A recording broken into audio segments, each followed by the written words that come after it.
Happy Tuesday. I'm Betty with the Homes by Henson Real Estate team at Vanco Real Estate Executives, and welcome back to our channel. If you like these videos, be sure to subscribe and click the bell so you get notifications. We try and update every Tuesday for our Tip Tuesdays, along with some sporadic before and afters and little vlogs of our staging. So today I thought that we would talk about what an appraisal is / what happens during the appraisal contingency. So first of all, an appraisal is a professional opinion.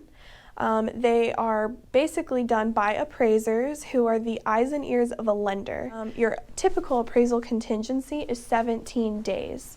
So that is 17 days from the accepted date. So it's usually one of the first things you want your lender to do is they will order the appraisal so that it has plenty of time for the appraiser to receive the order, schedule a time to go look at the property, and then send it back to the lender within those 17 days. A lender is going to send their appraiser out to the property to, one, determine the value of the home. Again, this is a professional opinion, so you can send multiple appraisers out to the property, and they might all give you different values. The other thing that they're going to do is they're going to look at the quality of the home. Is there anything that is maybe dangerous or defective of the home?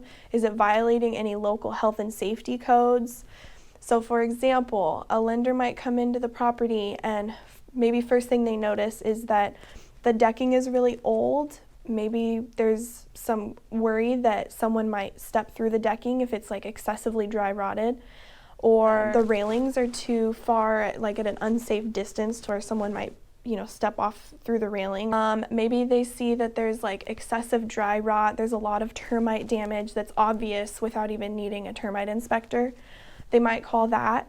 They go into the property, maybe there's like an active leak, or they might see some excessive stains on the roof that maybe hint to a leak on the property. They'll make sure that the water heater is anchor braced and strapped. Those are local codes that we have to abide by, that every property, the water heater needs to be secured. Another thing is the smoke detectors. There's certain placements that they have to be in the home. The list kind of goes on, but basically think major issues that would affect the value of the home or make it dangerous to live in even. The lender is not going to loan over the appraised value. Say you want to buy a home for $550,000. Then the appraiser comes back and says, it is not worth $550,000. We believe it is worth $525,000. So $25,000 less than what you are in contract for. The lender's not going to loan any over the $525,000. So you as a buyer have three options. You can cancel, because this should be done during your appraisal contingency, which gives you the option to cancel and the return of your earnest money deposit. 2, you can negotiate with the seller and show them the appraisal and request that they reduce the price for you. Or 3, a buyer is able to pay over the appraised value. So basically you would be paying $25,000 out of your pocket because the lender's only going to pay up to $525,000. Now, the good news, if it's over the purchase price or the agreed purchase price you have with the seller, you do not have to disclose your appraisal to any other party. Only the person that is paying for the appraisal is the one that has to know what the value is.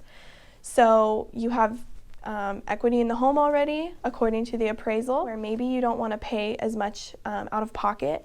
There are lender limits on credits, but as a buyer, if the property does appraise for over the agreed purchase price, you can ask the seller to increase the purchase price but get a credit back in escrow. It kind of depends on the lender. There are some credit amounts that you're limited to, so it's kind of by a case-by-case basis.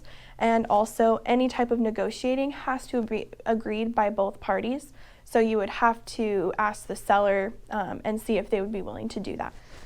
So that's basically it. If you have any other questions regarding this, please feel free to reach out to us, and we look forward to seeing you on our next Tip Tuesday.